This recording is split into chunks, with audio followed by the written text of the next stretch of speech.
Punjabi radio USA ਸੁਣ ਰਹੇ ਸਾਰੇ ਹੀ ਮਾਣਯੋਗ ਅਤੇ ਸਤਿਕਾਰਤ ਸਰੋਤਿਆਂ ਨੂੰ ਪੰਜਾਬੀ ਰੇਡੀਓ USA ਦੀ ਟੀਮ ਅਤੇ ਮੇਰੇ ਰਾਜਕਨਵੀਰ ਸਿੰਘ ਵੱਲੋਂ ਆਪ ਜੀ ਨੂੰ ਬਹੁਤ ਪਿਆਰ ਸਤਿਕਾਰ ਸਹਿਤ ਦੋਨੋਂ ਅੱਜ ਜੋੜ ਕੇ ਨਿੱਘੀ ਜਿਹੀ ਸਤਿ ਸ੍ਰੀ ਅਕਾਲ ਸਭ ਨੂੰ ਜੀ ਆਇਆਂ ਨੂੰ ਆਖਦੇ ਹਾਂ। ਸੋ ਤੇ ਪ੍ਰੋਗਰਾਮ ਖਬਰ ਤੇ ਨਜ਼ਰ ਦੇ ਵਿੱਚ ਆਪ ਸਭ ਦਾ ਨਿੱਘਾ ਸਵਾਗਤ ਹੈ। ਅੱਜ 30 ਜੂਨ ਦਿਨ ਵੀਰਵਾਰ ਤੇ ਸਾਡੇ ਨਾਲ ਜੁੜ ਚੁੱਕੇ ਨੇ ਸ਼ਾਮ ਦੇ ਖਬਰ ਤੇ ਨਜ਼ਰ ਪ੍ਰੋਗਰਾਮ ਦੇ ਵਿੱਚ ਪਟਿਆਲਾ ਸਟੂਡੀਓਜ਼ ਤੋਂ ਬਲਤੇਜ ਪੰਨੂ ਜੀ ਨਿੱਘੀ ਜੀ ਆਇਆਂ ਨੂੰ ਪਿਆਰ ਭਰੀ ਸਤਿ ਸ੍ਰੀ ਅਕਾਲ। ਸਤਿ ਸ਼੍ਰੀ ਅਕਾਲ ਜੀ, ਧੰਨਵਾਦ ਜੀ, ਬਹੁਤ ਮਿਹਰਬਾਨੀ ਜੀ। ਸਾਡੇ ਅੱਜ ਦੇ ਪ੍ਰੋਗਰਾਮ ਖਬਰ ਤੇ ਨਜ਼ਰ ਉਸ ਨੂੰ ਸਪਾਂਸਰ ਕਰਦੇ ਨੇ ਖਾਲਸਾ ਇੰਸ਼ੋਰੈਂਸ ਏਜੰਸੀ ਵਾਲੇ, ਜਿਨ੍ਹਾਂ ਦੇ ਕੋਲੋਂ ਤੁਸੀਂ ਹਰ ਤਰ੍ਹਾਂ ਦੀ ਇੰਸ਼ੋਰੈਂਸ ਕਰਵਾ ਸਕਦੇ ਹੋ। ਜੇਕਰ ਤੁਸੀਂ AARP ਦੇ ਮੈਂਬਰ ਹੋ, ਤੁਹਾਡਾ ਰੈਕਡ ਕਲੀਨ ਆ ਅਤੇ ਤੁਸੀਂ ਹੋਮ ਅਤੇ ਆਟੋ ਇੰਸ਼ੋਰੈਂਸ 'ਤੇ ਤਕਰੀਬਨ 30% ਤੱਕ ਦਾ ਡਿਸਕਾਊਂਟ ਲੈ ਸਕਦੇ ਹੋ। ਖਾਲਸਾ ਇੰਸ਼ੋਰੈਂਸ ਏਜੰਸੀ ਘਰਾਂ ਦੀ, ਕਾਰਾਂ ਦੀ, taxi, life, commercial, gas station, liquor store, hotel, motel, shopping centre, apartment, restaurants, ਇਹਨਾਂ ਸਾਰਿਆਂ ਦੀ ਇੰਸ਼ੋਰੈਂਸ 100 ਤੋਂ ਵੱਧ ਹੀ ਰੇਟਡ ਕੰਪਨੀਜ਼ ਦੇ ਨਾਲ ਕਰਦੀ ਹੈ। ਪੂਰੇ ਅਮਰੀਕਾ ਭਰ ਦੇ ਵਿੱਚ ਇੰਸ਼ੋਰੈਂਸ ਕਰਦੇ ਨੇ। ਕਿਸੇ ਵੀ ਤਰੀਕੇ ਦੀ ਜਾਣਕਾਰੀ ਲਈ ਇਹਨਾਂ ਦੇ ਨਾਲ ਸੰਪਰਕ ਕਰੋ 408-272-2500 4082722500। ਇਸ ਦੇ ਨਾਲ ਸੁਵਿਧਾ ਸੁਰਜੀਤ ਸਿੰਘ ਖੰਗੂੜਾ ਸੈਨ ਹੋਜ਼ੇ ਤੋਂ, ਗੁਰਦੀਪ ਸਿੰਘ ਵਿਰਦੀ ਕਲੋਵਿਸ ਤੋਂ, ਇਸ਼ਾਨਜੀਤ ਸਿੰਘ ਕਲੋਟੀ ਯੂਬਾ ਸਿਟੀ ਤੋਂ, ਸੁਰਿੰਦਰ ਕੌਰ ਧਾਮੀ ਸੀਰੀਜ਼ ਤੋਂ, ਮੱਖਣ ਸਿੰਘ ਮਾਨ ਵਿਸਕਾਂਸਨ ਤੋਂ, ਬਲਦੇਵ ਸਿੰਘ ਧਾਲੀਵਾਲ ਰੀਨੋ ਤੋਂ, ਦਲਬੀਰ ਸਿੰਘ ਗਿੱਲ ਲਾਈਵੋਗ ਤੋਂ, ਬਿੱਲਾ ਸਿੰਘੇੜਾ ਜੀ ਸੈਨ ਹੋਜ਼ੇ ਤੋਂ। ਇਹਨਾਂ ਸਾਰਿਆਂ ਦਾ ਬਹੁਤ ਬਹੁਤ ਧੰਨਵਾਦ। ਜੇਕਰ ਤੁਸੀਂ ਜਾਂ ਕੋਈ ਹੋਰ ਕਾਰੋਬਾਰ ਵੀ ਇਸ ਪ੍ਰੋਗਰਾਮ ਨੂੰ ਸਪਾਂਸਰ ਕਰਨਾ ਚਾਹੁੰਦੇ ਹੋ, ਸੰਪਰਕ ਕਰ ਸਕਦੇ ਹੋ ਨੰਬਰ 408-722-7698 4087227698 ਦੇ ਉੱਤੇ। ਅਤੇ ਗੱਲਬਾਤ ਦਾ ਸਿਲਸਿਲਾ ਜਿਹੜਾ ਜੀ ਸ਼ੁਰੂ ਕਰਦੇ ਹਾਂ ਪੰਨੂ ਜੀ, ਵੀ ਕੇਂਦਰ ਦੇ ਵਿੱਚ ਬਦਲਣਗੇ ਮੰਤਰੀ। ਨਰਿੰਦਰ ਮੋਦੀ ਹੋਰਾਂ ਨੇ ਜਾਣਾ ਜੀ ਫੇਰੀ ਤੇ, ਜਾਂ ਤੁਸੀਂ ਇਹ ਕਹਿ ਲਓ ਕਿ ਥੋੜੇ ਦਿਨਾਂ ਦੇ ਵਾਸਤੇ ਉਹ ਮੁਲਕ ਦੇ ਵਿੱਚ ਨੇ। ਕੁਝ ਚੇਂਜਸ ਜਿਹੜੀਆਂ ਜੀ ਉਹ ਫੇਰ ਜਾਣ ਤੋਂ ਪਹਿਲਾਂ ਕਰਨੀਆਂ ਚਾਹੁੰਦੇ ਨੇ, ਔਰ ਇਹਦੇ ਵਿੱਚ ਜਿਹੜੀਆਂ ਕੁਝ ਯੋਜਨਾਵਾਂ ਨੇ ਉਹਦੇ ਵਿੱਚ ਜਿਹੜਾ ਜੀ ਕੇਂਦਰੀ ਮੰਤਰੀ ਮੰਡਲ ਜਿਹੜਾ ਉਹਦੇ ਵਿੱਚ ਚਰਚੇ ਜਿਹੜੇ ਉਹ ਹੋ ਸਕਦੇ ਨੇ, ਔਰ ਐਨੀ ਟਾਈਮ ਜਿਹੜਾ ਜੀ ਇਹ ਹੋ ਸਕਦਾ ਅਗਲੇ 2-4 ਦਿਨਾਂ ਦੇ ਵਿੱਚ ਜਿਹੜੇ ਮੰਤਰੀ ਨੇ ਉਹਨਾਂ ਦੀ ਕੰਮਾਂ ਦੀ ਜਿਹੜੀ ਆ ਉਹ ਸਮੀਖਿਆ ਕਰਨ ਤੋਂ ਬਾਅਦ ਕੁਝ ਮੰਤਰੀਆਂ ਦੀ ਛਾਂਟੀ ਹੋ ਸਕਦੀ ਆ, ਔਰ ਕੁਝ ਜਿਹੜੇ ਮੰਤਰੀ ਜਿਹੜੇ ਰਾਜ ਮੰਤਰੀ ਨੇ ਉਹਨਾਂ ਨੂੰ ਜਿਹੜੀ ਤਰੱਕੀ ਆ ਉਹ ਮਿਲ ਸਕਦੀ ਹੈ। ਵਿਧਾਨ ਸਭਾ ਚੋਣਾਂ ਹੋਣੀਆਂ ਨੇ ਪੰਜਾਬ, ਉੱਤਰ ਪ੍ਰਦੇਸ਼, ਉੱਤਰਾਖੰਡ ਦੇ ਵਿੱਚ। ਇਹਨਾਂ ਦੇ ਕੁਝ ਆਗੂ ਜਿਹੜੇ ਨੇ ਇਹਨਾਂ ਦੇ ਵਿੱਚ ਵੀ ਕੁਝ ਰੱਦੋ ਬਦਲ ਜਿਹੜੀ ਆ ਉਹ ਹੋ ਸਕਦੀ ਹੈ ਜੀ। ਜਿਹੜੇ ਪ੍ਰਧਾਨ ਮੰਤਰੀ ਨੇ ਕੈਬਨਿਟ ਤੇ ਆਰਥਿਕ ਮਾਮਲਿਆਂ ਬਾਰੇ ਜਿਹੜੀ ਕੈਬਨਿਟ ਕਮੇਟੀ ਆ ਉਹਦੇ ਵੱਲੋਂ ਲਏ ਗਏ ਫੈਸਲਿਆਂ ਨੂੰ ਜਿਹੜਾ ਮੰਤਰਾਲਿਆਂ ਵੱਲੋਂ ਲਾਗੂ ਕੀਤੇ ਜਾਣ ਬਾਰੇ ਜਿਹੜੀ ਹੈ ਉਹ ਜਾਣਕਾਰੀ ਹਾਸਲ ਕੀਤੀ ਆ। ਉੱਥੋਂ ਇਹ ਪਤਾ ਲੱਗੇ ਕਿ ਕਿਹੜੇ ਮੰਤਰੀ ਦੀ ਕਾਰਗੁਜ਼ਾਰੀ ਜਿਹੜੀ ਹੈ ਜੀ ਉਹ ਕੀ ਹੈ। ਇਹਦੇ ਵਾਸਤੇ ਜਿਹੜੇ ਜੋੜ ਤੋੜ ਨੇ ਉਹ ਕਈ ਕਿਸਮ ਦੇ ਸ਼ੁਰੂ ਜਿਹੜਾ ਦੀ ਉਹ ਹੋ ਚੁੱਕੇ ਹੋਏ ਨੇ ਕਿ ਕੁਝ ਜਿਹੜੇ ਮੰਤਰੀ ਨੇ ਕਿਹੜੇ ਜਿਹੜੇ ਉਹ ਆ ਸਕਦੇ ਨੇ। ਪੀਯੂਸ਼ ਗੋਇਲ, ਧਰਮਿੰਦਰ ਪ੍ਰਧਾਨ, ਸੰਜੀਵ ਬਾਲਿਆਨ, ਇਹਨਾਂ ਨੂੰ ਤਰੱਕੀਆਂ ਜਿਹੜੀਆਂ ਦੀ ਉਹ ਮਿਲਣ ਦੀ ਆਸ ਦੱਸੀ ਜਾਂਦੀ ਹੈ। ਸਰਬਨੰਦ ਸੋਨੋਵਾਲ ਨੂੰ ਅਸਮ ਦਾ ਮੁੱਖ ਮੰਤਰੀ ਬਣਾਏ ਜਾਣ ਕਰਕੇ, ਰਾਏ ਸਾਹਿਬ ਪਾਟਲ ਦਾਨਵੇ ਜਿਹੜਾ ਉਹ ਮਹਾਰਾਸ਼ਟਰ ਦਾ ਮੁਖੀ ਲਾਏ ਜਾਣ ਕਰਕੇ ਇਹ ਜਿਹੜੇ ਦੀ ਅਹੁਦੇ ਖਾਲੀ ਨੇ, ਇਹਨਾਂ ਅਹੁਦਿਆਂ ਨੂੰ ਵੀ ਜਿਹੜਾ ਉਹ ਭਰਿਆ ਜਾ ਸਕਦਾ ਹੈ। ਇੱਕ ਇਹ ਵੀ ਕਿਹਾ ਜਾ ਰਿਹਾ ਜੀ ਕਿ ਜਿਹੜੇ 75 ਸਾਲ ਦੇ ਹੋ ਚੁੱਕੇ ਨੇ ਉਹਨਾਂ ਨੂੰ ਰਾਜਪਾਲ ਜਿਹੜਾ ਲਾਇਆ ਜਾਊਗਾ, ਔਰ ਉੱਤੋਂ ਜਿਹੜਾ ਜੀ ਉਹਨਾਂ ਦਾ ਹੋਲਡ ਖਤਮ ਕੀਤਾ ਜਾਊਗਾ। ਪੰਜਾਬ ਕੋਲੇ ਕਿਉਂਕਿ ਰਾਜਪਾਲ ਹੈ ਨੀ ਗਾ, ਤੋ ਇਹ ਵੀ ਕਿਹਾ ਜਾ ਰਿਹਾ ਜੀ ਕਿ ਜਿਹੜੇ ਇਸ ਵੇਲੇ ਹਰਿਆਣੇ ਦਾ ਰਾਜਪਾਲ ਹੈ ਕਪਤਾਨ ਸਿੰਘ ਸੋਲੰਕੀ, ਉਹਨਾਂ ਨੂੰ ਜਿਹੜਾ ਜੀ ਪੰਜਾਬ ਦਾ ਰਾਜਪਾਲ ਲਾਇਆ ਜਾ ਸਕਦਾ ਹੈ ਤੇ ਹਰਿਆਣੇ ਨੂੰ ਨਵਾਂ ਰਾਜਪਾਲ ਜਿਹੜਾ ਜੀ ਉਹ ਦਿੱਤਾ ਜਾ ਸਕਦਾ ਹੈ। ਇਹ ਜਿਹੜੀਆਂ ਚੇਂਜਸ ਨੇ ਅਗਲੇ 1-2 ਦਿਨਾਂ ਦੇ ਵਿੱਚ ਤਕਰੀਬਨ 4 ਤਰੀਕ ਤੱਕ ਜਿਹੜੀਆਂ ਜੀ ਉਹ ਹੋ ਸਕਦੀਆਂ ਨੇ, ਤੇ ਕੁਝ ਨਵੇਂ ਚਿਹਰੇ ਜਿਹੜੇ ਨੇ ਉਹ ਵੀ ਮੰਤਰੀ ਮੰਡਲ ਦੇ ਵਿੱਚ ਆ ਸਕਦੇ ਨੇ। ਜੀ ਅੱਗੇ ਗੱਲ ਕਰਦੇ ਹਾਂ ਬੇਅਦਬੀ ਮਾਮਲੇ ਦੇ ਵਿੱਚ ਜੋਰਾ ਸਿੰਘ ਕਮਿਸ਼ਨ ਦੀ ਰਿਪੋਰਟ ਲੈਣ ਦੇ ਲਈ ਕੋਈ ਵੀ ਅਧਿਕਾਰੀ ਨਹੀਂ ਪਹੁੰਚਿਆ। ਇਹ ਬੜੀ ਜਿਹੜੀ ਹੈ ਜੀ ਅਜੀਬੋ ਗਰੀਬ ਜਿਹੜੀ ਗੱਲ ਹੋਈ ਹੈ। ਇੱਕ ਤਾਂ ਇਹ ਕਿ ਕੱਲ ਜਿਹੜੀ ਲਾਸਟ ਦਿਨ ਸੀਗਾ ਜੀ ਜੋਰਾ ਸਿੰਘ ਕਮਿਸ਼ਨ ਦਾ, ਸਭ ਨੂੰ ਪਤਾ ਸੀਗਾ ਜੀ ਕਿ ਜਾਂ ਤਾਂ ਇਹਦੀ ਰਿਪੋਰਟ ਜਿਹੜੀ ਆ ਉਹ ਸਬਮਿਟ ਕਰਾਉਣਗੇ ਸਾਬਕਾ ਜਸਟਿਸ ਜਿਹੜੇ ਜੋਰਾ ਸਿੰਘ ਹੁਰੀ, ਜਾਂ ਫਿਰ ਉਹਨਾਂ ਦੇ ਕਮਿਸ਼ਨ ਦਾ ਸਮਾਂ ਜਿਹੜਾ ਜੀ ਉਹ ਹੋਰ ਵਧਾਇਆ ਜਾਊਗਾ। 10 ਤੋਂ ਲੈ ਕੇ 5 ਵਜੇ ਤੱਕ ਦਫ਼ਤਰ ਖੁੱਲ੍ਹੇ ਹੁੰਦੇ ਨੇ। ਜੋਰਾ ਸਿੰਘ ਹੁਰੀ ਜਿਹੜੇ ਇੱਥੋਂ ਦੇ ਸਮੇਂ ਦੇ ਮੁਤਾਬਕ ਸ਼ਾਮੀ ਕੋਈ 7:30 ਵਜੇ ਦੇ ਕਰੀਬ ਜਿਹੜਾ ਸੀਗਾ ਜੀ ਉਹ ਪਹੁੰਚੇ, ਔਰ ਇਹ ਪਤਾ ਲੱਗਾ ਜੀ ਕਿ ਉਹਨਾਂ ਨੂੰ ਟਾਈਮ ਜਿਹੜਾ ਸੀਗਾ ਉਹ ਮਿਲਿਆ ਹੋਇਆ ਜ਼ਰੂਰ ਸੀਗਾ, ਉਹ ਥੋੜ੍ਹੇ ਮਿੰਟ ਜਿਹੜੇ ਜੀ ਉਹਦੇ ਤੋਂ ਲੇਟ ਹੋਏ ਨੇ। ਜਿਹੜੇ ਪ੍ਰਮੁੱਖ ਸਕੱਤਰ ਨੇ ਸਰਵੇਸ਼ ਕੌਸ਼ਲ, ਉਹਨਾਂ ਤੋਂ ਸਮਾਂ ਜਿਹੜਾ ਜੀ ਉਹਨਾਂ ਨੂੰ ਨਹੀਂ ਮਿਲਿਆ। ਬਾਕੀ ਜਿਹੜੇ ਅਧਿਕਾਰੀ ਸੀ ਜੀ ਉਹ ਉਸ ਟਾਈਮ ਜਾ ਚੁੱਕੇ ਹੋਏ ਸੀਗੇ। ਜੋਰਾ ਸਿੰਘ ਹੁਰੀ ਜਿਹੜੇ ਸੀਗੇ ਜੀ ਆਪਣੇ ਸਾਥੀਆਂ ਦੇ ਨਾਲ ਉੱਥੇ ਇੰਤਜ਼ਾਰ ਕਰਦੇ ਰਹੇ ਤੇ ਮੁੜ ਕੇ ਕਿਉਂਕਿ ਦਫ਼ਤਰਾਂ ਨੂੰ ਲੱਗੇ ਹੋਏ ਸੀ ਜੀ ਜਿੰਦਰੇ, ਔਰ ਇਹਦੇ ਜਿਹੜੇ ਉੱਥੇ ਕੋਈ ਅਧਿਕਾਰੀ ਸੀ ਜੀ ਹੇਠਲੇ, ਉਹਨਾਂ ਨੂੰ ਉਹ ਕਾਗਜ਼ ਪੱਤਰ ਫੜਾ ਕੇ ਜਿਹੜਾ ਜੀ ਉਹ ਆ ਗਏ। 206 ਦੇ ਕਰੀਬ ਜਿਹੜੇ ਗਵਾਹ ਨੇ ਉਹ ਦੱਸੇ ਜਾਂਦੇ ਨੇ। 51 ਪੰਨਿਆਂ ਦੀ ਇਹ ਰਿਪੋਰਟ ਜਿਹੜੀ ਆ ਉਹ ਦੱਸੀ ਜਾਂਦੀ ਆ। ਇਹ ਕਿਹਾ ਜਾ ਰਿਹਾ ਜੀ ਕਿ ਇਹਦੇ ਵਿੱਚੋਂ ਬਹੁਤਾ ਕੁਝ ਨਿਕਲਣਾ ਨਹੀਂ ਆ, ਜਿਹੋ ਜਿਹੀ ਉਮੀਦ ਪਹਿਲਾਂ ਜਿਹੜੀ ਉਹ ਕੀਤੀ ਗਈ ਸੀਗੀ। ਕੁਝ ਜਿਹੜੀਆਂ ਜਿੰਨੀਆਂ ਕਨਸੂਆਂ ਸਾਹਮਣੇ ਆ ਰਹੀਆਂ ਨੇ, ਕਿਉਂਕਿ ਜੋਰਾ ਸਿੰਘ ਉਹਦੀ ਚੁੱਪ ਕਰਕੇ ਓਲੇ ਦੇ ਵਿੱਚ ਫੜਾ ਕੇ ਆ ਗਏ, ਮੀਡੀਆ ਦੇ ਸਾਹਮਣੇ ਉਹ ਆਏ ਨਹੀਂ। ਸਰਕਾਰੀ ਤੌਰ ਦੇ ਉੱਤੇ ਅਜੇ ਇਹਦੇ ਬਾਰੇ ਕੁਝ ਨਹੀਂ ਦੱਸਿਆ ਗਿਆ ਕਿ ਇਸ ਰਿਪੋਰਟ ਦੇ ਵਿੱਚ ਕੀ ਹੈ, ਕੀ ਇਹ ਜਨਤਕ ਕੀਤੀ ਜਾਊਗੀ, ਇਹ ਆਪਣੇ ਆਪ ਦੇ ਵਿੱਚ ਜਿਹੜਾ ਜੀ ਉਹ ਸਵਾਲ ਹੈ। ਇਹ ਕਿਹਾ ਜਾ ਰਿਹਾ ਜੀ ਕਿ ਕੁਝ ਜਿਹੜੀਆਂ ਚੀਜ਼ਾਂ ਨੇ ਇਹਦੇ ਵਿੱਚ ਪਤਾ ਲੱਗ ਰਿਹਾ ਹੈ ਕਿ ਜਿਹੜੇ ਮਾਰੇ ਗਏ 2 ਵਿਅਕਤੀ ਸਨ, ਕ੍ਰਿਸ਼ਨ ਭਗਵਾਨ ਸਿੰਘ ਤੇ ਗੁਰਜੀਤ ਸਿੰਘ, ਉਹਨਾਂ ਦੇ ਪਰਿਵਾਰ ਨੂੰ 25-25 ਲੱਖ ਰੁਪਏ ਦਾ ਮੁਆਵਜ਼ਾ, ਪਰਿਵਾਰ ਦੇ ਇੱਕ ਮੈਂਬਰ ਨੂੰ ਸਰਕਾਰੀ ਨੌਕਰੀ ਦੇਣਾ, ਬਾਈਬਲ ਕਲਾਂ ਤੇ ਕੋਟਕਪੂਰਾ 'ਚ ਪੁਲਿਸ ਕਾਰਵਾਈ ਦੌਰਾਨ ਜ਼ਖਮੀ ਹੋਏ ਅਜੀਤ ਸਿੰਘ ਤੇ ਬੇਅੰਤ ਸਿੰਘ ਨੂੰ 10-10 ਲੱਖ ਰੁਪਏ ਦਾ ਮੁਆਵਜ਼ਾ, ਪੁਲਿਸ ਕਾਰਵਾਈ ਦੇ ਦੌਰਾਨ ਜਿਹੜੇ ਵਹੀਕਲ ਵਗੈਰਾ ਟੁੱਟੇ ਸੀਗੇ ਉਹਨਾਂ ਦੇ ਵਾਸਤੇ ਟ੍ਰਿਬਿਊਨਲ ਬਣਾਉਣ ਦੀ ਸਿਫਾਰਿਸ਼ ਜਿਹੜੀ ਹੈ ਜੀ ਉਹ ਕੀਤੀ ਗਈ ਹੈ। ਸਵਾਲਾਂ ਦਾ ਸਵਾਲ ਜਿਹੜਾ ਨਾ ਜੀ ਸਭ ਤੋਂ ਵੱਡਾ ਇਹ ਆ ਕਿ ਜਿਹੜੀ ਗੋਲੀ ਪੁਲਿਸ ਨੇ ਚਲਾਈ ਸੀਗੀ ਉਹਦੇ ਬਾਰੇ ਦੇ ਵਿੱਚ ਜਿਹੜਾ ਜੀ ਜੋਰਾ ਸਿੰਘ ਕਮਿਸ਼ਨ ਜਿਹੜਾ ਉਹ ਕੀ ਕਹਿੰਦਾ। ਇਹ ਕਿਹਾ ਜਾ ਰਿਹਾ ਜੀ ਕਿ ਜਿੰਨੀ ਇੱਕ ਕਨਸੂਆਂ ਮਿਲ ਰਹੀਆਂ ਨੇ ਕਿ ਇਸ ਮਾਮਲੇ ਦੇ ਉੱਤੇ ਇਹ ਕਮਿਸ਼ਨ ਜਿਹੜਾ ਜੀ ਉਹ ਚੁੱਪ ਦੱਸਿਆ ਜਾਂਦਾ। ਬਾਕੀ ਅਜੇ ਡਿਟੇਲ ਜਿਹੜੀ ਹੈ ਜੀ ਉਹ ਸਾਹਮਣੇ ਆ ਜੇ ਫੇਰ ਜਿਹੜਾ ਪਤਾ ਲੱਗੂਗਾ, ਕਿਉਂਕਿ ਇਹਦਾ ਕੰਪੈਰੀਜ਼ਨ ਹੋਣਾ ਜੋਰਾ ਸਿੰਘ ਹੋਰਾਂ ਦੀ ਜਿਹੜੀ ਰਿਪੋਰਟ ਹੈ ਉਹ ਜਸਟਿਸ ਕਾਟਜੂ ਹੋਰਾਂ ਨੇ ਜਿਹੜਾ ਰਿਪੋਰਟ ਦਿੱਤੀ ਸੀ ਉਹਦੇ ਨਾਲ। ਜੇ ਉਹਦੇ ਨੇੜੇ ਤੇੜੇ ਵੀ ਇਹ ਨਾ ਹੋਇਆ ਤੇ ਇਹ ਐਕਸੈਪਟ ਜਿਹੜਾ ਜੀ ਉਹ ਹੋ ਸਕੂਗਾ, ਆਪਣੇ ਆਪ ਦੇ ਵਿੱਚ ਸਵਾਲ ਹੈ। ਦੂਸਰੀ ਗੱਲ ਇਹ ਆ ਕਿ ਜੋਰਾ ਸਿੰਘ ਹੋਰਾਂ ਦਾ ਜਿਹੜਾ ਕਮਿਸ਼ਨ ਹੈ ਜੀ ਉਹ ਸਰਕਾਰ ਨੇ ਬਣਾਇਆ ਸੀਗਾ। ਸਰਕਾਰ ਨੂੰ ਜਾਂ ਪੁਲਿਸ ਪ੍ਰਸ਼ਾਸਨ ਨੂੰ ਕੀ ਉਹ ਕਟਹਿਰੇ ਦੇ ਵਿੱਚ ਜਿਹੜਾ ਖੜਾ ਕਰੂਗੀ ਇਹ ਰਿਪੋਰਟ, ਇਹ ਬਹੁਤ ਵੱਡਾ ਜਿਹੜਾ ਜੀ ਸਵਾਲ ਆਪਣੇ ਆਪ ਦੇ ਵਿੱਚ ਹੋਊਗਾ।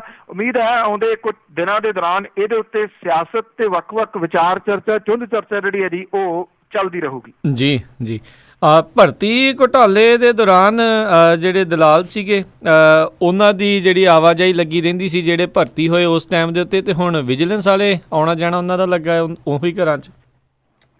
ਐਕਚੁਅਲੀ ਡੱਡੀ ਦੇ ਜਿਹੜੇ ਛੜੱਪੇ ਨੇ ਜੀ ਉਹ ਕਈ ਕੁਝ ਜਿਹੜਾ ਸਾਹਮਣੇ ਲਿਆ ਰਹੇ ਨੇ। ਡੱਡੀ ਤੋਂ ਜਿਹੜੀ ਪੁੱਛਗਿੱਛ ਹੋ ਰਹੀ ਆ, ਸ਼ਾਮ ਲਾਲ ਡੱਡੀ ਤੋਂ, ਉਹਨੇ ਕਈ ਜਿਹੜੇ ਅਕਾਲੀ ਆਗੂ ਨੇ ਉਹਨਾਂ ਨੂੰ ਫਿਕਰ ਜਿਹੜਾ ਜੀ ਪਾਇਆ ਹੋਇਆ ਵੀ ਇਹ ਪਤਾ ਨੀਗਾ ਡੱਡੀ ਜਿਹੜਾ ਜੀ ਉਹ ਕਿਹੋ ਜਿਹੀ ਗੜਾਂ ਜਿਹੜੀ ਹੈ ਜੀ ਉਹ ਕਰ ਦੂਗਾ। ਤੋ ਇਹ ਦੂਜੇ ਪਾਸੇ ਜਿਹੜੇ ਲੋਕ ਭਰਤੀ ਹੋਏ ਨੇ ਇਹਦੇ ਵਿੱਚ ਪੈਸੇ ਦੇ ਕੇ 10 ਲੱਖ ਤੋਂ ਲੈ ਕੇ 30 ਲੱਖ ਰੁਪਏ ਤੱਕ ਦੀ ਰਿਸ਼ਵਤ ਜਿਹੜੀ ਹੈ ਜੀ ਉਹ ਚੱਲੀ ਆ। ਪਨਸਪ ਦੇ ਜਿਹੜੇ ਦਰਜਨਾਂ ਇੰਸਪੈਕਟਰ ਨੇ, ਕਿਉਂਕਿ ਜਦੋਂ ਇੰਸਪੈਕਟਰ ਭਰਤੀ ਹੋ ਗਏ ਤਾਂ ਵਿਚੋਲੇ ਜਿਹੜੇ ਸੀਗੇ ਜੀ ਉਹ ਗੇੜੇ ਮਾਰਦੇ ਸੀਗੇ ਉਹਨਾਂ ਦੇ ਰਿਸ਼ਤੇ ਕਰਾਉਣ ਨੂੰ। ਜਦੋਂ ਸਰਕਾਰੀ ਨੌਕਰੀ ਲੱਗ ਗਈ ਤੇ ਫਿਰ ਰਿਸ਼ਤਿਆਂ ਦੀ ਵੀ ਜਿਹੜੇ ਹੜ੍ਹ ਆ ਜਾਂਦਾ। ਪਰ ਹੁਣ ਕਿਉਂਕਿ ਇਹਨਾਂ ਦੇ ਉੱਤੇ ਕੈਂਸਲੇਸ਼ਨ ਦੀ ਤਲਵਾਰ ਜਿਹੜੀ ਹੈ ਜੀ ਉਹ ਲਟਕ ਰਹੀ ਆ। ਜਿਹੜੇ ਇਹ ਭਰਤੀ ਹੋਏ ਨੇ ਜੀ ਉਹਨਾਂ ਦੇ ਘਰਾਂ ਦੇ ਵਿੱਚ ਇੱਕ ਦਿਨ ਦੇ ਵਿੱਚ ਕਈ ਗੇੜੇ ਜਿਹੜੇ ਆ ਵਿਜੀਲੈਂਸ ਵਿਭਾਗ ਦੇ ਅਫਸਰ ਜਿਹੜੇ ਆ ਜੀ ਉਹ ਮਾਰ ਰਹੇ ਆ। ਇਹਨਾਂ ਤੋਂ ਪੁੱਛਗਿੱਛ ਕਰਨ ਵਾਲੇ ਚੱਕਰ ਦੇ ਵਿੱਚ ਵਿਚੋਲੇ ਜਿਹੜੇ ਨੇ ਜੀ ਉਹ ਹਾਲ ਦੀ ਘੜੀ ਟਿਕ ਗਏ ਨੇ ਕਿ ਦੇਖਦੇ ਆ ਕਿ ਇਹਨਾਂ ਦੀਆਂ ਨੌਕਰੀਆਂ ਦਾ ਜਿਹੜਾ ਜੀ ਉਹ ਕੀ ਬਣਦਾ। ਸਰਕਾਰ ਦੇ ਵਾਸਤੇ ਬੜੀ ਕਸੂਤੀ ਸਥਿਤੀ ਆ ਕਿ ਜੇ ਉਹ ਇਹਨਾਂ ਦੀਆਂ ਨੌਕਰੀਆਂ ਜਿਹੜੀਆਂ ਜੀ ਉਹ ਕੈਂਸਲ ਜਿਹੜਾ ਉਹ ਕਰਦੀ ਆ, ਉਹ ਵੋਟਾਂ ਦੇ ਉੱਤੇ ਜਿਹੜਾ ਜੀ ਅਸਰ ਪਊਗਾ। ਜੇ ਰੱਖਦੀ ਆ ਤੇ ਫਿਰ ਜਿਹੜਾ ਜੀ ਇਹ ਸਾਰਾ ਕੁਝ ਜਿਹੜਾ ਹੋਇਆ ਇਹਦਾ ਫਿਰ ਕੀ ਜਵਾਬ ਜਿਹੜਾ ਜੀ ਉਹ ਦਊਗੀ। ਦੂਜੇ ਪਾਸੇ ਇਹ ਪਤਾ ਲੱਗ ਰਿਹਾ ਜੀ ਕਿ ਜਿਹੜਾ ਸ਼ਾਮ ਲਾਲ ਡੱਡੀ ਆ ਉਹਨੇ ਇਹ ਗੱਲ ਤਾਂ ਮੰਨ ਲਈ ਆ ਕਿ ਉਹਨੇ ਪੈਸੇ ਜਿਹੜੇ ਆ ਜੀ ਮੋਟੇ ਇਕੱਠੇ ਕੀਤੇ ਆ। ਨਾਲ ਦੀ ਨਾਲ ਉਹਨੇ ਇਹ ਵੀ ਕਹਿ ਦਿੱਤਾ ਕਿ ਇਹ ਪੈਸੇ ਤਾਂ ਮੈਂ ਖਾ ਗਿਆ, ਮੈਂ ਇਹ ਪੈਸੇ ਜਿਹੜੇ ਸੀਗੇ ਉਹ ਢਕਾਰ ਗਿਆ, ਇਸ ਕਰਕੇ ਇਹ ਪੈਸਿਆਂ ਦੀ ਜਿਹੜੀ ਬਰਾਮਦਗੀ ਹੋਣੀ ਹੈ ਉਹ ਇੱਕ ਵੱਡੀ ਮੁਸ਼ਕਲ ਜਿਹੜੀ ਹੈ ਵਿਜੀਲੈਂਸ ਦੇ ਵਾਸਤੇ ਬਣੀ ਪਈ ਆ ਕਿ ਇਹਨੂੰ ਕਿਹੜੇ ਤਰੀਕੇ ਦੇ ਨਾਲ ਉਹ ਜਿਹੜਾ ਜੀ ਉਹ ਹੈਂਡਲ ਕਰਨ। ਦੂਸਰੀ ਗੱਲ ਆਪਾਂ ਪਹਿਲਾਂ ਵੀ ਜਿਵੇਂ ਸਾਂਝਾ ਕੀਤਾ ਕਿ ਕਹਾਣੀ ਜਿਹੜੀ ਅਸਲ ਦੇ ਵਿੱਚ ਇਹ ਆ ਕਿ ਉਹ ਇੱਕ ਸਾਈਡ ਤੋਂ ਦੂਜੀ ਸਾਈਡ ਤੋਂ ਤੀਜੀ ਸਾਈਡ ਤੋਂ ਕਈ ਪਾਸੇ ਤੋਂ ਪੁੱਛਗਿੱਛ ਕਰਦੇ ਆ। ਕਹਾਣੀ ਜਾ ਕੇ ਜਿਹੜੀ ਇਹਨਾਂ ਦੀ ਉੱਥੇ ਜਾ ਕੇ ਖੜੀ ਹੋ ਜਾਂਦੀ ਆ ਕਿ ਇਹਦੇ ਵਿੱਚ ਵੱਡੇ ਨਾਮ ਜਿਹੜੇ ਨੇ ਕੀ ਉਹਨਾਂ ਨੂੰ ਹੱਥ ਜਿਹੜਾ ਜੀ ਉਹ ਪਊਗਾ। ਇਹ ਇੱਕ ਵੱਡਾ ਸਵਾਲ ਜਿਹੜਾ ਜੀ ਉਹ ਇੱਥੇ ਚਾਰ ਚਫੇਰੇ ਹੀ ਜਿਹੜਾ ਉਹ ਚੱਲੀ ਜਾ ਰਿਹਾ। ਡੱਡੀ ਦਾ ਜ਼ਿਕਰ ਨਾ ਸਿਰਫ ਮਲੋਟ ਦੇ ਖੇਤਰ ਦੇ ਵਿੱਚ ਜਾਂ ਮਾਲਵੇ ਦੇ ਖੇਤਰ ਦੇ ਵਿੱਚ ਬਲਕਿ ਸਮੁੱਚੇ ਪੰਜਾਬ ਦੇ ਵਿੱਚ ਹੀ ਚੱਲੀ ਜਾ ਰਿਹਾ। ਇਹ ਕਿਹਾ ਜਾ ਰਿਹਾ ਕਿ ਇਹ ਘੁਟਾਲਾ ਜਿਹੜਾ ਆ ਇਹ ਰਵੀ ਸਿੱਧੂ ਦਾ ਜਿਹੜਾ ਘੁਟਾਲਾ ਕਿਸੇ ਟਾਈਮ ਬੜਾ ਚਰਚਿਤ ਹੋਇਆ ਸੀ ਉਹਦੇ ਨਾਲੋਂ ਕਿਤੇ ਵੱਡਾ ਘੁਟਾਲਾ ਹੈ ਜੀ। ਜੀ ਅੱਗੇ ਵੱਧਦੇ ਆ। ਬੀਬੀ ਭੱਠਲ ਲਾਲ ਬੱਤੀ ਨੂੰ ਲੈ ਕੇ ਕਹਿੰਦੇ ਕਾਫੀ ਲਾਲ ਪੀਲੇ ਹੋਏ। ਇਹ ਐਕਚੁਅਲੀ ਜਲੰਧਰ ਦੇ ਵਿੱਚ ਜਿਹੜਾ ਜੀ, ਕਿਉਂਕਿ ਇਹ ਐਤਕੀ ਇਹ ਤਾਂ ਦੇਣ ਤੁਸੀਂ ਕਿਤੇ ਨਾ ਕਿਤੇ ਕਹਿ ਸਕਦੇ ਹੋ ਜੀ ਕਿ ਆਮ ਆਦਮੀ ਪਾਰਟੀ ਦੀ ਹੈ ਕਿ ਕਾਂਗਰਸ ਨੂੰ ਵੀ ਲੋਕਾਂ ਦੇ ਵਿੱਚ ਜਾ ਕੇ ਇਹ ਕਹਿਣਾ ਜਿਹੜਾ ਦੀ ਉਹ ਪੈ ਰਿਹਾ ਕਿ ਅਸੀਂ ਜਿਹੜਾ ਚੋਣ ਮੈਨੀਫੈਸਟੋ ਬਣਾਉਣਾ ਉਹ ਲੋਕਾਂ ਤੋਂ ਪੁੱਛ ਕੇ ਜਿਹੜਾ ਦੀ ਬਣਾਉਣਾ। ਅਜੇ ਅੱਗੇ ਅੱਜ ਤੱਕ ਕਦੀ ਪਹਿਲਾਂ ਇਹ ਹੋਇਆ ਨਹੀਂਗਾ। ਚੋਣ ਮੈਨੀਫੈਸਟੋ ਜਿਹੜਾ ਜੀ ਉਹ ਪਾਰਟੀਆਂ ਆਪਣੇ ਤੌਰ ਦੇ ਉੱਤੇ ਬਣਾ ਕੇ, ਜਾਂ ਤੁਸੀਂ ਇਹ ਕਹਿ ਲਓ ਕਿ ਕਾਪੀ ਪੇਸਟ ਕੱਟ ਪੇਸਟ ਜਿਹੜਾ ਜੀ ਉਹ ਪੁਰਾਣੇ ਲੈ ਕੇ ਇੱਕ ਇੱਧਰੋਂ ਫੜੀ ਲੱਤ ਇੱਧਰੋਂ ਫੜੀ ਉਹ ਬਣਾ ਕੇ ਜਿਹੜਾ ਜੀ ਪੇਸ਼ ਕਰਦੇ ਨੇ। ਇਸ ਕਰਕੇ ਕਿ ਕਿਹੜਾ ਕਿਸੇ ਨੇ ਪੁੱਛਣਾ ਕਿ ਚੋਣ ਮੈਨੀਫੈਸਟੋ ਕੀ ਆ। ਹੁਣ ਚੋਣ ਮੈਨੀਫੈਸਟੋ ਦਾ ਜ਼ਿਕਰ ਜਿਹੜਾ ਜੀ ਉਹ ਵਾਹਵਾ ਹੋਣ ਲੱਗਾ। ਚੇਅਰਪਰਸਨ ਇਹਦੇ ਜਿਹੜੀ ਕਮੇਟੀ ਬਣਾਈ ਗਈ ਆ ਉਹ ਰਜਿੰਦਰ ਕੌਰ ਭੱਠਲ ਹੋਰੀ ਬਣਾਏ ਗਏ ਨੇ, ਤੇ ਨਾਲ ਉਹਨਾਂ ਦੇ ਲਾਏ ਨੇ ਮਨਪ੍ਰੀਤ ਸਿੰਘ ਬਾਦਲ। ਮਨਪ੍ਰੀਤ ਸਿੰਘ ਬਾਦਲ ਹੋਰਾਂ ਦਾ ਮਨ ਭਾਉਂਦਾ ਵਿਸ਼ਾ ਰਿਹਾ ਜੀ ਜਿਹੜਾ VIP ਕਲਚਰ ਤੇ ਲਾਲ ਬੱਤੀ। ਉਹ ਆਪ ਨਹੀਂ ਵਰਤਦੇ, ਇਹ ਰਿਐਲਿਟੀ ਹੈ। ਜਲੰਧਰ ਦੇ ਵਿੱਚ ਜਦੋਂ ਪੱਤਰਕਾਰਾਂ ਨੇ ਬਾਰ-ਬਾਰ ਰਜਿੰਦਰ ਕੌਰ ਭੱਠਲ ਹੋਰਾਂ ਨੂੰ ਪੁੱਛਿਆ ਕਿ ਕੀ VIP ਕਲਚਰ ਖਤਮ ਕੀਤਾ ਜਾਊਗਾ, ਲਾਲ ਬੱਤੀ ਜਿਹੜੀ ਹੈ ਜੀ ਉਹ ਖਤਮ ਕੀਤੀ ਜਾਊਗੀ, ਰਜਿੰਦਰ ਕੌਰ ਭੱਠਲ ਹੋਰਾਂ ਨੇ ਕਿਹਾ ਅਸੀਂ ਤਾਂ ਲੋਕਾਂ ਦੇ ਸੁਝਾਅ ਲੈਣ ਆਏ ਆ, ਅਸੀਂ ਕੋਈ ਚੀਜ਼ ਲਾਗੂ ਨਹੀਂ ਕਰਨੀ, ਤੁਹਾਡੀ ਗੱਲ ਲੋਕਾਂ ਦੀ ਗੱਲ ਜਿਹੜੀ ਹੈ ਜੀ ਅਸੀਂ ਉੱਤੇ ਪਹੁੰਚਾ ਦੇਵਾਂਗੇ। ਹਾਈ ਕਮਾਂਡ ਨੇ ਫੈਸਲਾ ਲੈਣਾ ਕਿ VIP ਕਲਚਰ ਖਤਮ ਕਰਨਾ ਕਿ ਨਹੀਂ, ਲਾਲ ਬੱਤੀ ਜਿਹੜੀ ਆ ਉਹ ਖਤਮ ਕਰਨੀ ਹੈ ਕਿ ਨਹੀਂ। ਨਾਲ ਬੈਠੇ ਮਨਪ੍ਰੀਤ ਸਿੰਘ ਬਾਦਲ ਹੋਰਾਂ ਨੇ ਜਦੋਂ ਇਹ ਕਹਿਤਾ ਕਿ VIP ਕਲਚਰ ਖਤਮ ਕੀਤਾ ਜਾਊਗਾ, ਲਾਲ ਬੱਤੀ ਕਲਚਰ ਜਿਹੜਾ ਜੀ ਉਹ ਖਤਮ ਕੀਤਾ ਜਾਊਗਾ, ਇਸ ਗੱਲ ਤੋਂ ਲਾਲ ਹੋ ਗਏ ਰਜਿੰਦਰ ਕੌਰ ਭੱਠਲ ਹੋਰੀ। ਉਂਝ ਵੈਸੇ ਉਹਨਾਂ ਦਾ ਸਹਿਯੋਗ ਨਾਲ ਦੇ ਦਿੱਤਾ ਜੀ ਸੰਤੋਖ ਸਿੰਘ ਚੌਧਰੀ ਹੋਰਾਂ ਨੇ, ਜਿਹੜੇ ਨਾਲ ਬੈਠੇ ਸੀ ਕਿ ਹਾਈ ਕਮਾਂਡ ਇਹਦਾ ਜਿਹੜਾ ਜੀ ਉਹ ਫੈਸਲਾ ਲਊਗੀ। ਉਂਝ ਇਉਂ ਆ ਜੀ ਕਿ ਇੰਨੇ ਸਾਲ ਇੰਨਾ ਲੰਮਾ ਸਮਾਂ ਜਿਹਨਾਂ ਲਾਲ ਬੱਤੀਆਂ ਭੋਗੀਆਂ ਹੋਣ, ਜਿਨ੍ਹਾਂ ਨੇ VIP ਕਲਚਰ ਜਿਹੜਾ ਜੀ ਉਹ ਭੋਗਿਆ ਹੋਵੇ, ਐਡਾ ਸੌਖਾ ਥੋੜ੍ਹੀ ਆ ਕਿ ਉਹ ਕੱਲ ਨੂੰ ਛੱਡ ਕੇ ਪਾਸੇ ਹੋ ਜਾਣਗੇ। ਲਓ ਜੀ ਅਸੀਂ ਲਾਲ ਬੱਤੀ ਛੱਡਤੀ, ਅਸੀਂ VIP ਕਲਚਰ ਜਿਹੜਾ ਜੀ ਉਹ ਛੱਡਤਾ। ਇਹ ਇੱਕ ਨਸ਼ਾ ਆ ਜਿਹਦੇ ਵਿੱਚ ਇਹ ਲੋਕ ਜਿਉਂਦੇ ਨੇ। 3 ਗੱਡੀਆਂ ਅੱਗੇ, 30 ਗੱਡੀਆਂ ਜਿਹੜੀਆਂ ਜੀ ਉਹ ਪਿੱਛੇ ਢਾਂ ਕਰਦੇ, ਲੋਕਾਂ ਨੂੰ ਬੇਵਕੂਫ ਬਣਾਉਂਦੇ ਜਦੋਂ ਸੜਕਾਂ ਦੇ ਉੱਤੋਂ ਲੰਘਦੇ ਨੇ। ਤੇ ਕੱਲ ਨੂੰ ਇਹ ਕਿਤੇ ਰੈੱਡ ਲਾਈਟਾਂ ਦੇ ਉੱਤੇ ਖੜੋ ਜਾਣ ਜਾਂ ਇਹਨਾਂ ਦੀ ਵਜ੍ਹਾ ਕਰਕੇ ਟ੍ਰੈਫਿਕ ਨਾ ਰੋਕਿਆ ਜਾਵੇ, ਮੇਰਾ ਖਿਆਲ ਇਹ ਤਾਂ ਜਿਉਂਦੇ ਜੀ ਮਰ ਜਾਣਗੇ। ਕਿ ਜੇ ਇੰਨਾ ਕੁਛ ਇਹ ਵੀ ਨਾ ਮਿਲਿਆ ਜੀ ਫਿਰ ਫਾਇਦਾ ਕੀ ਹੋਇਆ ਜਿਹੜਾ ਸਿਆਸਤ ਦੇ ਵਿੱਚ ਆਉਣ ਦਾ। ਇਸ ਕਰਕੇ ਐਡਾ ਸੌਖਾ ਨਹੀਂ ਗਾ ਜੀ ਇਹ VIP ਕਲਚਰ ਜਿਹੜਾ ਉਹ ਛੱਡ ਦੇਣਗੇ। ਇਸ ਕਰਕੇ ਬੀਬੀ ਰਜਿੰਦਰ ਕੌਰ ਭੱਠਲ ਹੋਰੀ ਜਿਹੜੇ ਜੀ ਉਹ ਵਾਹਵਾ ਔਖੇ ਹੋ ਗਏ ਇਸ ਗੱਲ ਤੋਂ ਕਿ ਨਾਲ ਬੈਠੇ ਮਨਪ੍ਰੀਤ ਜਿਹੜੇ ਨੇ ਉਹਨਾਂ ਨੇ ਇਹ ਗੱਲ ਕਿਉਂ ਕਹਿਤੀ ਕਿ VIP ਕਲਚਰ ਜਿਹੜਾ ਉਹ ਖਤਮ ਕਰਾਂਗੇ। ਜੇ ਮਨਪ੍ਰੀਤ ਸਿੰਘ ਬਾਦਲ ਹੋਰਾਂ ਨੇ ਕਹਿਤੀ ਉਹ ਆਪਣਾ ਤਾਂ ਜਿਹੜਾ ਜੀ ਉਹ ਕਰ ਸਕਦੇ ਨੇ, ਬਾਕੀ ਪਾਰਟੀ ਦਾ ਜਿਹੜਾ ਕਰ ਦੇਣਗੇ ਉਹ ਲੱਗਦਾ ਨਹੀਂ ਹੈ ਕਿ ਇਹ ਪੋਸੀਬਲ ਹੈ। ਕਿਉਂਕਿ ਜਿਹੜੇ ਚੇਅਰਪਰਸਨ ਬੈਠੇ ਨੇ ਨਾਲ ਜਾਂ ਜਿਹੜੇ ਬਾਕੀ ਨੇ ਕੀ ਉਹ ਲਾਲ ਬੱਤੀਆਂ ਜਿਹੜੀਆਂ ਦੀ ਉਹ ਛੱਡ ਦੇਣਗੇ। ਛੱਡਣ ਦੀ ਗੱਲ ਤਾਂ ਚਰਨਜੀਤ ਸਿੰਘ ਚੰਨੀ ਹੋਰਾਂ ਨੇ ਵੀ ਕੀਤੀ ਸੀਗੀ, ਜਿਹੜੇ ਵਿਧਾਨ ਸਭਾ ਦੇ ਵਿੱਚ ਵਿਰੋਧੀ ਧਿਰ ਦੇ ਨੇਤਾ ਨੇ, ਪਰ ਉਹ ਉਹਦੇ ਉੱਤੇ ਕਾਇਮ ਜਿਹੜਾ ਸੀ ਉਹ ਹਫ਼ਤਾ ਡੇਢ ਹੀ ਰਹਿ ਸਕੇ। ਮੁੜ ਕੇ ਫਿਰ ਉਹਨਾਂ ਨੇ ਲਾਲ ਬੱਤੀ ਲਾ ਲਈ ਤੇ ਅੱਗੇ ਪਿੱਛੇ ਕਾਰਾਂ ਵੀ ਲਾ ਲਈਆਂ। ਜੀ ਜੀ ਅੱਗੇ ਵਧਦੇ ਹਾਂ। ਖਾਲੜਾ ਮਿਸ਼ਨ ਨੇ 31 ਆਗੂਆਂ ਦੇ ਉੱਤੇ ਕੇਸ ਦਰਜ ਕਰਨ ਦੀ ਮੰਗ ਕੀਤੀ। ਐਕਚੁਅਲੀ ਜੀ ਖਾਲੜਾ ਮਿਸ਼ਨ ਕੁਝ ਸਮੇਂ ਬਾਅਦ ਫਿਰ ਜਿਹੜਾ ਜੀ ਉਹ ਸਰਗਰਮ ਤੁਸੀਂ ਕਹਿ ਲਓ ਥੋੜ੍ਹਾ ਜਿਹੜਾ ਉਹ ਹੋਇਆ, ਔਰ ਉਹਨਾਂ ਨੇ ਜਿਹੜਾ ਜੀ ਇਹ ਗੱਲ ਆਖੀ ਹੈ ਕਿ 1984 ਦੇ ਵਿੱਚ ਵਾਪਰੇ ਜਿਹੜਾ ਸਾਕਾ ਨੀਲਾ ਤਾਰਾ ਸੀਗਾ, ਇਹਦੇ ਵਿੱਚ ਫੌਜੀ ਹਮਲੇ ਨੂੰ ਮਨੁੱਖੀ ਹੱਕਾਂ ਦੇ ਘਾਣ ਦੇ ਵਜੋਂ ਜਿਹੜਾ ਜੀ ਉਹ ਲਿਆ ਜਾਵੇ। ਉਹਨਾਂ ਨੇ ਕਿਹਾ ਕਿ ਇਹਨੂੰ ਧਾਰਮਿਕ ਵਿਰਾਸਤ ਦੀ ਤਬਾਹੀ ਵਜੋਂ ਜਿਹੜਾ ਉਹ ਲਿਆ ਜਾਵੇ। ਔਰ ਉਹਨਾਂ ਨੇ ਇਹ ਗੱਲ ਕਹੀ ਹੈ ਕਿ ਇਹਦੇ ਪਹਿਲੇ ਪੜਾਅ ਦੇ ਵਿੱਚ 31 ਵਿਅਕਤੀਆਂ ਦੇ ਵਿੱਚ, ਜਿਨ੍ਹਾਂ 'ਚ ਸਿਆਸੀ ਆਗੂ, ਫੌਜੀ ਤੇ ਸਿਵਲ ਅਧਿਕਾਰੀ ਸ਼ਾਮਲ ਨੇ, ਇਹਨਾਂ ਦੇ ਖਿਲਾਫ ਪੁਲਿਸ ਕੇਸ ਜਿਹੜਾ ਜੀ ਉਹ ਦਰਜ ਕਰਨ ਦੇ ਵਾਸਤੇ ਪੁਲਿਸ ਕਮਿਸ਼ਨਰ ਨੂੰ ਉਹਨਾਂ ਨੇ ਦਰਖਾਸਤ ਜਿਹੜੀ ਹੈ ਜੀ ਉਹ ਦਿੱਤੀ ਆ। ਉਹਨਾਂ ਨੇ ਇਹ ਵੀ ਕਿਹਾ ਕਿ ਇਹ ਮਾਮਲਾ ਸਰਵਉੱਚ ਅਦਾਲਤਾਂ, ਇੰਟਰਨੈਸ਼ਨਲ ਜਿਹੜੀਆਂ ਅਦਾਲਤਾਂ ਨੇ ਉਹਨਾਂ ਦੇ ਵਿੱਚ ਵੀ ਉਹ ਲੈ ਕੇ ਜਿਹੜਾ ਜੀ ਉਹ ਜਾਣਗੇ।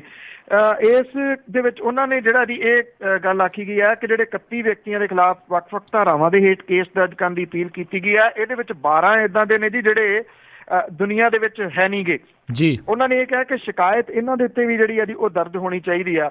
ਇਹਦੇ ਵਿੱਚ ਇੰਦਰਾ ਗਾਂਧੀ, ਰਾਜੀਵ ਗਾਂਧੀ, ਗਿਆਨੀ ਜੈਲ ਸਿੰਘ, ਪ੍ਰਣਬ ਮੁਖਰਜੀ ਜਿਹੜੇ ਮੌਜੂਦਾ ਰਾਸ਼ਟਰਪਤੀ ਨੇ, ਪੰਜਾਬ ਦੇ ਮੁੱਖ ਮੰਤਰੀ ਪ੍ਰਕਾਸ਼ ਸਿੰਘ ਬਾਦਲ, SGPC ਦੇ ਸਾਬਕਾ ਪ੍ਰਧਾਨ ਗੁਰਚਰਨ ਸਿੰਘ ਟੌਹੜਾ, ਹਰਚੰਦ ਸਿੰਘ ਲੌਂਗੋਵਾਲ, ਸਾਬਕਾ ਰਾਜਪਾਲ ਸੁਰਜੀਤ ਸਿੰਘ ਬਰਨਾਲਾ, ਜਿਹੜੇ ਹਰਕਿਸ਼ਨ ਸਿੰਘ ਸੁਰਜੀਤ, BD ਪਾਂਡੇ, ਰਮੇਸ਼ਿੰਦਰ ਸਿੰਘ, ਕੈਪਟਨ ਅਮਰਿੰਦਰ ਸਿੰਘ, ਸਾਬਕਾ ਜਿਹੜੇ ਫੌਜੀ AS ਵੈਦਿਆ, K ਸੁੰਦਰ ਜੀ, RS ਦਿਆਲ, KS ਬਰਾੜ ਜਿਹੜੇ ਜੀ ਉਹ ਇਹਦੇ ਵਿੱਚ ਸ਼ਾਮਲ ਨੇ। ਕਾਂਗਰਸ ਦੀ ਮੌਜੂਦਾ ਪ੍ਰਧਾਨ ਸੋਨੀਆ ਗਾਂਧੀ ਦਾ ਨਾਮ ਵੀ ਸ਼ਿਕਾਇਤ ਪੱਤਰ ਦੇ ਵਿੱਚ ਜਿਹੜਾ ਜੀ ਉਹ ਦਰਜ ਹੈ। ਹੁਣ ਇਹ ਸ਼ਿਕਾਇਤ ਪੱਤਰ ਜਿਹੜਾ ਜੀ ਉਹ ਦਿੱਤਾ ਗਿਆ ਔਰ ਇਹਦੇ ਉੱਤੇ ਕਾਰਵਾਈ ਜਿਹੜੀ ਹੈ ਜੀ ਹੋਊਗੀ ਜਾਂ ਨਹੀਂ ਹੋਊਗੀ ਇਹਦਾ ਤਾਂ ਕੁਝ ਨਹੀਂ ਪਤਾ ਜੀ, ਪਰ ਇੰਨਾ ਜ਼ਰੂਰ ਹੈ ਕਿ ਖਾਲੜਾ ਮਿਸ਼ਨ ਦੀ ਥੋੜੀ ਜਿਹੜੀ ਹੈ ਇਹ ਸਰਗਰਮੀ ਹੈ, ਇਹਦੇ ਨਾਲ ਥੋੜਾ ਬੂਸਟ ਜਿਹੜਾ ਜੀ ਉਹ ਮਨੁੱਖੀ ਅਧਿਕਾਰ ਜਿਹੜੇ ਦੇ ਵਾਸਤੇ ਲੜਦੇ ਨੇ ਉਹਨਾਂ ਨੂੰ ਕਿਤੇ ਨਾ ਕਿਤੇ ਤਾਂ ਜਿਹੜਾ ਜੀ ਉਹ ਮਿਲੂਗਾ ਹੀ। ਕਿਉਂਕਿ ਆਪਾਂ ਅੱਗੇ ਵੀ ਇੱਕ ਦਿਨ ਗੱਲ ਕੀਤੀ ਸੀ ਕਿ ਪੰਜਾਬ ਦੇ ਵਿੱਚੋਂ ਮਨੁੱਖੀ ਅਧਿਕਾਰ ਕਮਿਸ਼ਨ ਦਾ ਭੋਗ ਹੀ ਪਾ ਦਿੱਤਾ ਗਿਆ। ਮਨੁੱਖੀ ਅਧਿਕਾਰਾਂ ਦੇ ਵਾਸਤੇ ਲੜਨ ਵਾਲੇ ਜਿਹੜੇ ਲੋਕ ਨੇ, ਜਥੇਬੰਦੀਆਂ ਜਿਹੜੀਆਂ ਨੇ ਡਰਾ ਲਈਆਂ ਗਈਆਂ ਨੇ, ਸਮਝਾ ਲਈਆਂ ਗਈਆਂ ਨੇ, ਤੁਸੀਂ ਇਹ ਕਹਿ ਲਓ ਚੁੱਪ ਜਿਹੜਾ ਜੀ ਉਹ ਕਰਵਾ ਲਈਆਂ ਗਈਆਂ ਨੇ। ਇਸ ਕਰਕੇ ਇਸ ਮਾਮਲੇ ਦੇ ਵਿੱਚ ਕੋਈ ਸਰਗਰਮੀ ਜਿਹੜੀ ਹੈ ਜੀ ਉਹ ਨਹੀਂ ਹੁੰਦੀ। ਇਸੇ ਕਰਕੇ ਪਿੰਕੀ ਕੈਟ ਬਾਰ-ਬਾਰ ਦੋਸ਼ ਜਿਹੜਾ ਜੀ ਉਹ ਲਾਉਂਦਾ ਰਿਹਾ। ਉਹਨਾਂ ਮਸਲਿਆਂ ਦੇ ਉੱਤੇ ਕੋਈ ਜਿਹੜਾ ਜੀ ਉਹ ਹਾਈ ਕੋਰਟ ਦੇ ਵਿੱਚ ਨਹੀਂ ਜਾ ਰਿਹਾ। ਪਤਾ ਨਹੀਂ ਉਹਦਾ ਜਿਹੜਾ ਜੀ ਉਹ ਰੀਜ਼ਨ ਕੀ ਹੈ। ਜਿਹੜਾ ਕੱਲ ਦਾ ਇੱਕ ਚੱਲੀ ਜਾਂਦਾ ਜਿਹਦੇ ਵਿੱਚ ਪ੍ਰੇਮ ਸਿੰਘ ਚੰਦੂ ਮਾਜਰਾ ਹੋਰਾਂ ਦੇ ਤੇ ਦੋਸ਼ ਜਿਹੜੇ ਜੀ ਕਿਸੇ ਬੰਦੇ ਨੇ ਲਾਤੇ ਕਿ ਕਰੋੜ ਰੁਪਈਆ ਮੇਰੇ ਤੋਂ ਲਿਆ, ਜਿਹੜਾ ਪੰਜਾਬ ਮਨੁੱਖੀ ਅਧਿਕਾਰ ਕਮਿਸ਼ਨ ਆ ਉਹਦੇ ਵਿੱਚੋਂ ਮੈਂਬਰ ਬਣਾਉਣਗੇ। ਜਿਹਨੇ ਕਰੋੜ ਰੁਪਈਆ ਦੇ ਕੇ ਜਿਹੜਾ ਮੈਂਬਰ ਬਣ ਰਿਹਾ ਉਹਦੇ ਤੋਂ ਕੀ ਆਸ ਜਿਹੜੀ ਉਹ ਕੀਤੀ ਜਾ ਸਕਦੀ ਸੀ। ਕਿਉਂਕਿ ਜਿਹੜਾ ਭਾਵ ਕਿ ਇਹਦੇ ਵਿੱਚ ਇੱਕ ਜਿਹੜੀ ਚੀਜ਼ ਸਾਹਮਣੇ ਇਹ ਆ ਰਹੀ ਹੈ ਕਿ ਜਿਹੜੀਆਂ ਜੇ ਇਹ ਜਥੇਬੰਦੀਆਂ ਇਹੋ ਜਿਹੀਆਂ ਜਿਉਂਦੀਆਂ ਵੀ ਨੇ ਜਿਹੜੀਆਂ ਸਰਕਾਰੀ ਨੇ, ਉਹਨਾਂ ਦੇ ਵਿੱਚ ਜਿਹੜੇ ਬੈਠੇ ਲੋਕ ਨੇ ਕੀ ਜੇ ਉਹ ਰਿਸ਼ਵਤ ਦੇ ਕੇ ਲੱਗੇ ਹੋਏ ਨੇ ਤੇ ਕਿਵੇਂ ਐਕਸਪੈਕਟ ਜਿਹੜਾ ਜੀ ਉਹ ਕੀਤਾ ਜਾ ਸਕਦਾ ਹੈ ਕਿ ਉਹ ਉਸ ਮਨੁੱਖ ਦੇ ਵਾਸਤੇ ਗੱਲ ਕਰਨਗੇ, ਹਾਂ ਦਾ ਨਾਰਾ ਮਾਰਨਗੇ ਜਿਹਦੇ ਅਧਿਕਾਰ ਜਿਹੜੇ ਨੇ ਉਹ ਖੋਹੇ ਜਾ ਰਹੇ ਨੇ। ਸੋ ਇਹ ਜਿਹੜੇ ਜਸਵੰਤ ਸਿੰਘ ਖਾਲੜਾ ਹੋਰੀ ਸਨ ਜੀ, ਉਹਨਾਂ ਦਾ ਮਨੁੱਖੀ ਅਧਿਕਾਰਾਂ ਵਾਲੇ ਮਾਮਲੇ ਦੇ ਵਿੱਚ ਅੱਜ ਵੀ ਇੱਕ ਰਿਸਪੈਕਟਡ ਤੌਰ ਦੇ ਉੱਤੇ ਜਿਹੜਾ ਜੀ ਨਾਂ ਲਿਆ ਜਾਂਦਾ ਉਹਨਾਂ ਲੋਕਾਂ ਦੇ ਵੱਲੋਂ ਜਿਹੜੇ ਕਿ ਇਹ ਗੱਲ ਕਰਦੇ ਨੇ ਕਿ ਮਨੁੱਖੀ ਅਧਿਕਾਰਾਂ ਦੀ ਰਾਖੀ ਜਿਹੜੀ ਆ ਉਹ ਹੋਣੀ ਚਾਹੀਦੀ ਆ। ਪਰ ਬਦਕਿਸਮਤੀ ਇਹ ਹੈ ਜੀ ਕਿ ਇਸ ਮੁੱਦੇ ਦੇ ਉੱਤੇ ਪੰਜਾਬ ਦੇ ਵਿੱਚ ਗੱਲ ਹੁਣ ਤਕਰੀਬਨ ਖਤਮ ਹੋ ਗਈ ਹੈ ਜੀ। ਅਤੇ ਅੱਗੇ ਜਿਹੜੇ ਜੀ ਆਪਾਂ ਵੱਧਦੇ ਹਾਂ ਵੀ ਵਿਚਾਲੇ ਜਿਹੜੇ ਆ ਜੀ ਰੁਕ ਗਈ ਭਾਂਡਿਆਂ ਦੀ ਸਿਆਸਤ। ਐਕਚੁਅਲੀ ਜੀ ਇਹ ਭਾਂਡੇ ਜਿਹੜੇ ਵਰਤਾਉਣੇ ਸੀਗੇ ਸਰਕਾਰ ਨੇ 100 ਕਰੋੜ ਰੁਪਏ ਦੀ ਖਰੀਦ ਜਿਹੜੀ ਆ ਉਹ ਹੋਣੀ ਸੀਗੀ, ਪਰ ਪਤੀਲੇ ਜਿਹੜੇ ਆ ਜੀ ਉਹ ਪਹਿਲਾਂ ਹੀ ਖੜਕ ਗਏ ਥੋੜੇ।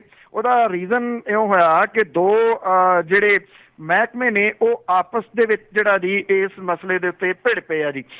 ਜਿਹੜੀ ਇਹ ਪ੍ਰਕਿਰਿਆ ਉਹ ਰੋਕਣੀ ਪੈ ਗਈ ਆ। ਕੰਟਰੋਲਰ ਆਫ ਸਟੋਰੇਜ ਦੇ ਤਰਫੋਂ ਜਿਹੜਾ ਜੀ ਇਹਦੀ ਖਰੀਦ ਸੰਬੰਧੀ ਇਤਰਾਜ਼ ਜਿਹੜੇ ਆ ਉਠਾਏ ਗਏ ਆ, ਜਿਹਦੇ ਕਰਕੇ ਪੰਚਾਇਤ ਵਿਭਾਗ ਜਿਹਦੀ ਇਹ ਡਿਊਟੀ ਲਾਈ ਗਈ ਸੀ ਭਾਂਡੇ ਖਰੀਦਣ ਨੂੰ, ਉਹਦੀ ਖਰੀਦ ਪ੍ਰਕਿਰਿਆ ਜਿਹੜੀ ਆ ਉਹ ਰੋਕ ਦਿੱਤੀ ਗਈ ਆ। 100 ਕਰੋੜ ਰੁਪਏ ਦੇ ਭਾਂਡੇ ਖਰੀਦੇ ਜਾਣੇ ਸੀਗੇ ਜਿਹੜੇ ਆਉਣ ਵਾਲੀਆਂ ਚੋਣਾਂ ਤੋਂ ਪਹਿਲਾਂ ਪਿੰਡਾਂ ਦੇ ਵਿੱਚ ਕਲੱਬਾਂ ਤੇ ਮਹਿਲਾ ਮੰਡਲਾਂ ਨੂੰ ਜਿਹੜੇ ਆ ਜੀ ਉਹ ਵੰਡੇ ਜਾਣੇ ਨੇ ਜੀ। ਜਿਹੜੇ ਟੈਂਡਰ ਜਾਰੀ ਕੀਤੇ ਗਏ ਸੀਗੇ, ਇਹ ਕਿਹਾ ਜਾ ਰਿਹਾ ਜੀ ਕਿ ਪੰਜਾਬ ਪੰਚਾਇਤ ਵਿਭਾਗ ਦੇ ਕੋਲੇ 4 ਫਰਮਾਂ ਨੇ ਟੈਂਡਰ ਪਾਏ ਨੇ, ਜਿਹਦੇ ਚ Mittal trade Sangrur, Srinath and company Sirhind, BR trade ਜਿਹੜੀਆਂ ਜੀ ਉਹ ਸ਼ਾਮਲ ਨੇ।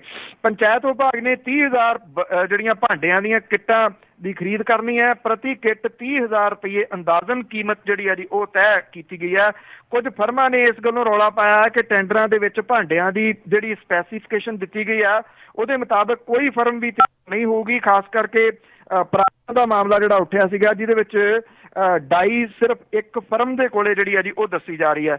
ਜੇ ਗੱਲ ਕਰੀਏ ਜੀ ਕਿ ਪਰਦੇ ਦੇ ਪਿੱਛੇ ਵਾਲੀ ਕਹਾਣੀ ਕੀ ਆ, ਉਹ ਕਹਾਣੀ ਇਹ ਆ ਕਿ 100 ਕਰੋੜ ਦੇ ਭਾਂਡੇ ਖਰੀਦ ਹੋਣੇ ਨੇ ਔਰ ਜਿਹੜੇ ਮਹਿਕਮੇ ਨੇ ਜਾਂ ਮਹਿਕਮਿਆਂ ਨੂੰ ਚਲਾਉਣ ਵਾਲੇ ਨੇ ਉਹਨਾਂ ਨੂੰ ਇਸ ਗੱਲ ਦਾ ਪਤਾ ਹੈ ਕਿ ਜੇ ਭਾਂਡੇ ਜਿਨ੍ਹਾਂ ਤੋਂ ਲੈਣੇ ਨੇ ਉਹਨਾਂ ਨਾਲ 10% ਵੀ ਕਰ ਲਿਆ ਤੇ ਕਿੱਥੇ ਜਾ ਕੇ ਅਮਾਊਂਟ ਜਿਹੜਾ ਦੀ ਖੜਾ ਹੋਣਾ। ਤਾਂ ਇੱਕ ਜਿਹੜਾ ਮਹਿਕਮਾ ਆ ਉਹ ਕਹਿੰਦਾ ਹੈ ਕਿ ਇੱਕੋ ਮਹਿਕਮਾ ਥੋੜੀ ਨਾ ਇਸ ਮਾਮਲੇ ਦੇ ਵਿੱਚ ਮਲਾਈ ਜਿਹੜੀ ਉਹ ਲਾ ਜਾਊਗਾ। ਰੌਲਾ ਤਾਂ ਮਲਾਈ ਦਾ ਜੀ, ਰੌਲਾ ਭਾਂਡਿਆਂ ਦਾ ਨਿਗਾ, ਨਾ ਕੌਲੀਆਂ ਦਾ ਤੇ ਨਾ ਪਰਾਤਾਂ ਦਾ।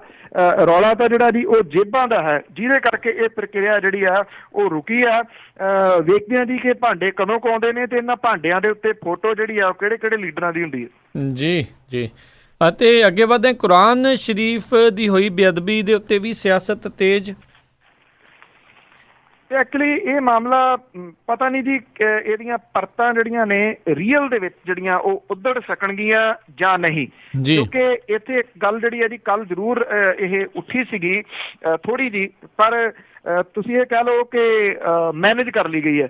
ਜਿਹੜੇ ਬੰਦੇ ਫੜੇ ਨੇ ਉਹਨਾਂ ਦੇ ਵਿੱਚੋਂ ਇੱਕ ਜਿਹੜਾ ਵਿਅਕਤੀ ਆ ਉਹ ਵਿਸ਼ਵ ਹਿੰਦੂ ਪ੍ਰੀਸ਼ਦ ਦਾ ਅਹੁਦੇਦਾਰ ਆ ਪੰਜਾਬ ਦਾ ਜੀ। ਜਿਹੜੇ ਉਹਦਾ ਖੁਲਾਸਾ ਜਿਹੜਾ ਜੀ ਹਾਲਾਂਕਿ ਪੁਲਿਸ ਨੇ ਨਹੀਂ ਕੀਤਾ, ਪਰ ਜਿਹੜਾ ਵਿਸ਼ਵ ਹਿੰਦੂ ਪ੍ਰੀਸ਼ਦ ਦੇ ਪ੍ਰੈਜ਼ੀਡੈਂਟ ਨੇ ਦਵਿੰਦਰ ਕੁਮਾਰ ਇੱਥੇ ਪੰਜਾਬ ਦੇ, ਉਹਨਾਂ ਨੇ ਕੱਲ ਜਿਹੜੀ ਇੱਕ ਪ੍ਰੈਸ ਰਿਲੀਜ਼ ਕੀਤੀ ਸੀਗੀ, ਉਹ ਹੈ ਨਹੀਂ ਅੱਜ ਅਖਬਾਰਾਂ ਦੇ ਵਿੱਚ ਬਹੁਤੀ। ਕੱਲ ਇੱਕ ਇੰਗਲਿਸ਼ ਅਖਬਾਰ ਨੇ ਥੋੜੀ ਜਿਹੀ ਜ਼ਰੂਰ ਲਾਈ ਸੀਗੀ। ਉਹਨਾਂ ਨੇ ਇਹ ਕਿਹਾ ਸੀਗਾ ਕਿ ਸਾਡੇ ਬੰਦੇ ਨੇ ਉਹ ਫਰੇਮ ਕਰ ਲਏ ਗਏ ਨੇ, ਸਾਡੇ ਬੰਦੇ ਇਹਦੇ ਵਿੱਚ ਜਾਣ ਬੁੱਝ ਕੇ ਜਿਹੜਾ ਜੀ ਇਸ ਕੇਸ ਦੇ ਵਿੱਚ ਉਲਝਾ ਲਏ ਗਏ ਨੇ। ਜਿਹੜਾ ਜੀ ਤੁਸੀਂ ਇਹ ਕਹਿ ਲਓ ਕਿ ਆਪ ਹੀ ਉਹਨਾਂ ਨੇ ਜਿਹੜਾ ਜੀ ਐਡਮਿਟ ਕਰ ਲਿਆ ਕਿ ਉਹ ਵਿਸ਼ਵ ਹਿੰਦੂ ਪ੍ਰੀਸ਼ਦ ਦਾ ਪੰਜਾਬ ਲੈਵਲ ਦਾ ਬੰਦਾ ਹੈ ਜਿਹੜਾ ਕਿ ਇਹਦੇ ਪਿੱਛੇ ਦੱਸਿਆ ਜਾਂਦਾ, ਔਰ ਜਿਹਨੂੰ ਗ੍ਰਿਫਤਾਰ ਵੀ ਪੁਲਿਸ ਨੇ ਜਿਹੜਾ ਜੀ ਇੱਥੇ ਪਟਿਆਲੇ ਦੀ ਪੁਲਿਸ ਨੇ ਜਿਹੜਾ ਉਹ ਕੀਤਾ। ਦੂਜੇ ਪਾਸੇ ਜਿਹੜੀ ਮਲੇਰਕੋਟਲੇ ਦੀ ਸਿਆਸਤ ਹੈ ਇੱਥੇ, ਉਹ ਵੀ ਕਾਫੀ ਜਿਹੜਾ ਜੀ ਉਹ ਪੱਖੀ ਹੈ।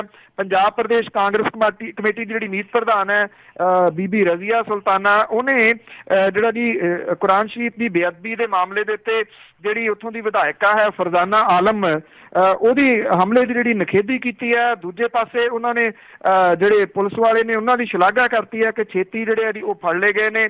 ਫਰਜ਼ਾਨਾ ਆਲਮ ਦੇ ਪਤੀ ਇਜ਼ਹਾਰ ਆਲਮ ਨੇ ਇਸ ਮਾਮਲੇ ਦੇ ਉੱਤੇ ਉਹਨਾਂ ਨੇ ਕਿਹਾ ਕਿ ਉਹ ਜਿਹੜੀ ਸਿਆਸਤ ਆ ਇੱਥੇ ਕਰ ਰਹੇ ਨੇ।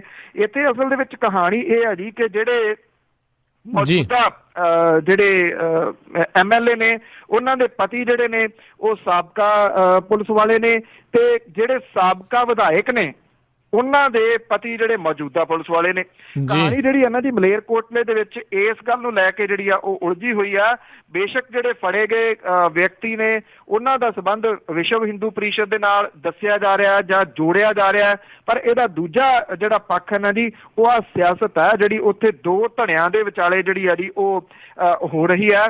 ਜਦੋਂ ਜਿਹੜੇ ਜੀ ਮਾਸਟਰ ਮਾਈਂਡ ਜਾਂ ਹਾਈ ਰੈਂਕ ਦੇ ਪੁਲਿਸ ਆਫੀਸਰ ਜਿਹੜੇ ਉਹ ਰਹੇ ਹੋਏ ਹੋਣ ਜਾਂ ਜਿਹੜੇ ਉਹ ਹੈਗੇ ਨੇ, ਔਰ ਉਹਨਾਂ ਦੀਆਂ ਦੋਨਾਂ ਦੀਆਂ ਜਿਹੜੀਆਂ ਦੀ ਵਾਈਫ ਨੇ ਉਹ ਸਿਆਸਤ ਦੇ ਵਿੱਚ ਹੋਣ, ਤੇ ਉੱਥੇ ਫਿਰ ਜੁਗਲਬੰਦੀਆਂ ਜੁਗਾੜਬੰਦੀਆਂ ਜਾਂ ਜਿਹੜੀ ਢਾਹ ਭੰਨ ਹੈ ਇੱਦਾਂ ਦੀ ਹੀ ਸਾਹਮਣੇ ਜਿਹੜੀ ਆਉਂਦੀ ਆ।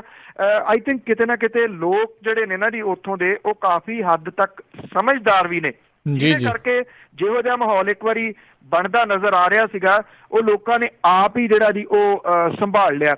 ਉੱਥੇ ਅੱਖੀਂ ਵੇਖਣ ਵਾਲੇ ਜਿਹੜੇ ਨੇ ਜੀ ਕੁਝ ਜਾਣਕਾਰ ਉਹ ਦੱਸਦੇ ਨੇ ਕਿ ਇੱਕ ਵਾਰੀ ਭੀੜ ਜਿਹੜੀ ਸੀ ਉਹ ਇੱਕ ਫਿਰਕੇ ਦੀਆਂ ਦੁਕਾਨਾਂ ਵੱਲ ਨੂੰ ਹੋਈ ਸੀ, ਪਰ ਜਿਹੜੇ ਨੌਜਵਾਨ ਨੇ ਨਾ ਕੁਝ ਉਹ ਭੱਜ ਕੇ ਮੂਹਰੇ ਹੋ ਗਏ, ਔਰ ਉਹਨਾਂ ਨੇ ਇਹ ਗੱਲ ਆਖੀ ਕਿ ਇਉਂ ਤੁਸੀਂ ਇੱਕ ਕਿਸੇ ਫਿਰਕੇ ਦੀਆਂ ਜਿਹੜੀਆਂ ਦੁਕਾਨਾਂ ਮਕਾਨ ਨੇ ਉਹਨਾਂ ਨੂੰ ਟਾਰਗੇਟ ਨਹੀਂ ਕਰ ਸਕਦੇ। ਤੁਹਾਡੇ ਕੋਲੇ ਕਿਹੜੇ ਜਿਹੜਾ ਸਬੂਤ ਹੈ ਕਿ ਇਹਨਾਂ ਨੇ ਹਮਲਾ ਜਿਹੜਾ ਜੀ ਕੀਤਾ ਜਾਂ ਕਰਵਾਇਆ? ਇਹ ਸਿਆਣਪ ਸੀਗੀ ਉੱਥੋਂ ਵਸਦੇ ਭਾਈਚਾਰੇ ਦੀ ਕਿ ਉਹ ਸਿਆਸਤਦਾਨਾਂ ਦੇ ਵੱਲੋਂ ਬੁਣੇ ਹੋਏ ਇਸ ਜਾਲ ਦੇ ਵਿੱਚ ਹਾਲ ਦੀ ਘੜੀ ਫਸੇ ਨਹੀਂ।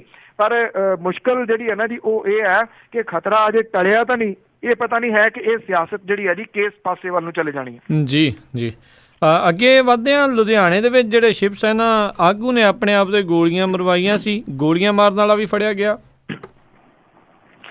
ਇਹ ਨਕਲੀ ਗੋਲੀ ਕਾਂਡ ਦਾ ਜਿਹੜਾ ਡਰਾਮਾ ਰਚਣ ਵਾਲੇ ਜਿਹੜੇ ਸ਼ਿਵ ਸੈਨਿਕ ਸੀਗੇ ਜੀ, ਉਹਦੇ ਮਾਮਲੇ ਦੇ ਵਿੱਚ ਲੁਧਿਆਣੇ ਦੀ ਪੁਲਿਸ ਨੇ ਭਾਰਤੀ ਸੰਧੂ ਤੇ ਸ਼ਾਕਾ ਨਾਂ ਦਾ ਵਿਅਕਤੀ ਜਿਹੜਾ ਜੀ ਉਹਨੂੰ ਗ੍ਰਿਫਤਾਰ ਕੀਤਾ। ਪੁਲਿਸ ਇਹ ਦੱਸਦੀ ਹੈ ਕਿ ਭਾਰਤੀ ਸੰਧੂ ਨੇ ਸ਼ਿਵ ਸੈਨਾ ਯੁਵਾ ਮੋਰਚਾ ਦਾ ਪ੍ਰਧਾਨ ਜਿਹੜਾ RD ਪੁਰੀ ਹੈ ਉਹਦੇ ਤੇ ਗੋਲੀ ਨਾਲ ਹਮਲੇ ਦਾ ਡਰਾਮਾ ਰਚਿਆ ਸੀਗਾ। ਗੋਲੀ ਉਹਨੇ ਜਿਹੜੀ ਆ ਉਹ ਚਲਾਈ ਸੀਗੀ। ਇਹਦੇ ਵਾਸਤੇ RD ਪੁਰੀ ਨੇ ਸੰਧੂ ਨੂੰ 1 ਲੱਖ ਰੁਪਈਆ ਤੇ ਇੱਕ ਫਲੈਟ ਦੇਣ ਦਾ ਵਾਅਦਾ ਜਿਹੜਾ ਉਹ ਕੀਤਾ ਸੀਗਾ।